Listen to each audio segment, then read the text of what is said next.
Bonjour à toutes et à tous, bienvenue dans cette nouvelle vidéo. Aujourd'hui, on se retrouve pour une vidéo un peu particulière parce que c'est la première vidéo de l'année 2026 et sur la chaîne. Et comme chaque début d'année, je pense que c'est le bon moment pour faire un vrai point, prendre du recul, regarder ce qui a été fait, ce qui a fonctionné, ce qui a été plus compliqué et surtout voir où on va, tout simplement. Cette vidéo, ce n'est pas seulement une vidéo sur ma courbe de poids, c'est un bilan global depuis, je ralentis le prompteur, depuis le lancement de la chaîne, un bilan de mon année 2025 en musculation, mais aussi un bilan du contenu, de la régularité et de la progression sur le long terme. L'objectif, ce n'est pas de vendre du rêve, mais d'être factuel et honnête. Les vlogs sont ils sont authentiques. Avant de rentrer dans les chiffres, je pense que c'est important de rappeler d'où je pars avant de créer cette chaîne, d'où je partais avant de créer cette chaîne. Je faisais de la musculation depuis environ 8 ans avec des périodes très différentes, des moments où j'étais très sérieux, très investi, et d'autres où la musculation passait clairement au second plan. Et surtout, pendant longtemps, j'ai eu beaucoup de mal à prendre de la masse musculaire de façon constante, même si j'ai toujours fait du sport, ça n'a pas toujours été de la musculation. Quand j'ai lancé la chaîne, il y a maintenant 9 mois, je me suis pas dit que ça allait tout révolutionner, mais le simple fait de documenter mon parcours, de filmer mes entraînements et de suivre mes données m'a obligé à être beaucoup plus structuré. Aujourd'hui, j'organise mes semaines autour de mes entraînements sans pour autant sacrifier ma vie personnelle, bien sûr. Je fais simplement en sorte que tout soit cohérent, le travail, la salle, la récupération et la création de contenu. Au niveau de la chaîne, j'ai publié 110 vidéos en 9 mois, c'est beaucoup, trop même si on regarde le rythme du début. Au départ, je voulais publier une vidéo par jour. Sur le papier, ça semblait faisable, mais en réalité, très vite, je me suis rendu compte que ce n'était pas compatible avec mon mode de vie, ni avec l'idée de tenir plusieurs années. J'ai donc ajusté une vidéo tous les 2 jours, puis tous les 3 jours, et aujourd'hui, une vidéo par semaine. Ce changement de rythme a été essentiel et m'a permis de rester régulier, de garder du plaisir à filmer et surtout de ne pas me dégoûter. Et c'est exactement le genre de décision qui, sur le long terme, fait la différence. Si on regarde maintenant les statistiques globales de la chaîne, on est aujourd'hui à 68 abonnés pour un total d'environ 18 700 vues et de 363 heures de visionnage. Dit comme ça, ce ne sont pas des chiffres énormes, mais replacés dans le contexte d'une chaîne lancée sans stratégie agressive, sans buzz volontaire et avec un contenu très niche, c'est assez cohérent. Ce qui est intéressant, c'est surtout la répartition des vues.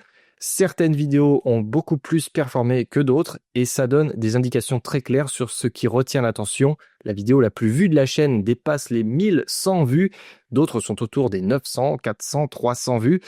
Et quand on analyse ça clairement, on se rend compte que ce sont souvent des vidéos, les vidéos les plus spontanées, les plus humaines, ou celles où il y a un élément imprévu qui fonctionne le mieux. Ce n'est pas forcément les vidéos les plus techniques, et ça, c'est une vraie leçon pour la suite. Ça montre que les gens viennent pas seulement pour des conseils, mais aussi pour suivre un parcours ou une évolution, quelque chose de réel. Maintenant, parlons vraiment de ma courbe de poids. Quand j'ai lancé ma chaîne, je pesais entre 67 et 68 kilos. Aujourd'hui, je suis entre 72 et 73 kilos. Donc oui, il y a une progression visible, mais ce chiffre seul ne veut rien dire s'il n'est pas analysé correctement. Hein, je suis encore en train de lire le prompteur. J'ai suivi mon poids de manière ponctuelle mais régulière sur MyFitnessPal. Ce n'était pas tous les jours, mais suffisamment pour avoir un historique clair. Et ce que cette courbe montre, c'est que la progression n'a jamais été linéaire. Il y a eu des phases de montée rapide, des phases de stagnation et même des phases où j'ai dû revoir complètement ma stratégie. À un moment de l'année, je mangeais beaucoup trop. J'étais à plus de 3200 calories par jour. Sur le moment, le poids montait, mais la qualité n'y était pas du tout. J'ai pris du gras et surtout, ce n'était pas tenable sur le long terme.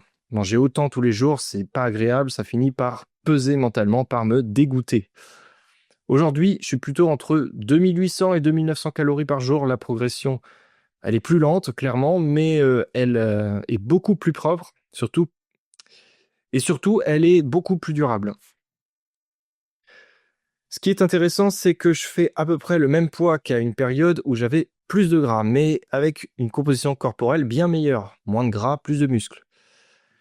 C'est là on comprend que le chiffre sur la balance n'est qu'un indicateur parmi d'autres.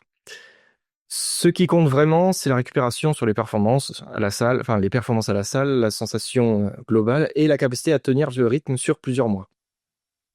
Un autre point clé en 2025, ça a été le format d'entraînement. J'ai longtemps essayé de forcer des formats qui ne correspondaient pas à mon mode de vie. Et finalement, j'ai compris que le split était ce qui me convenait le mieux.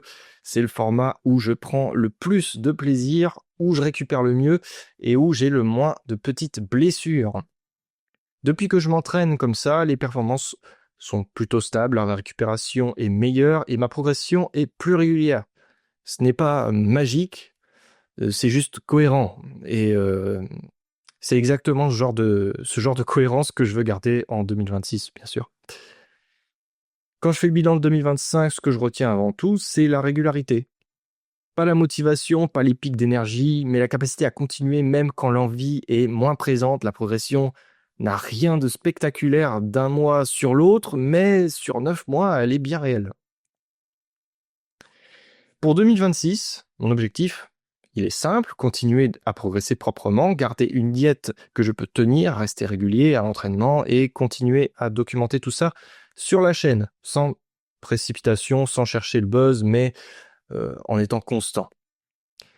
Si je devais résumer cette vidéo, je dirais que 2025 a été une année de construction et 2026 sera une année de consolidation. Merci à tous et à tous d'avoir visionné cette vidéo. Comme d'habitude, si vous voulez suivre la suite de mon évolution en 2026, abonnez-vous, activez la cloche, c'est super important pour ne rien manquer. Évidemment, c'est une proposition. Comme d'habitude, à bientôt, bien sûr.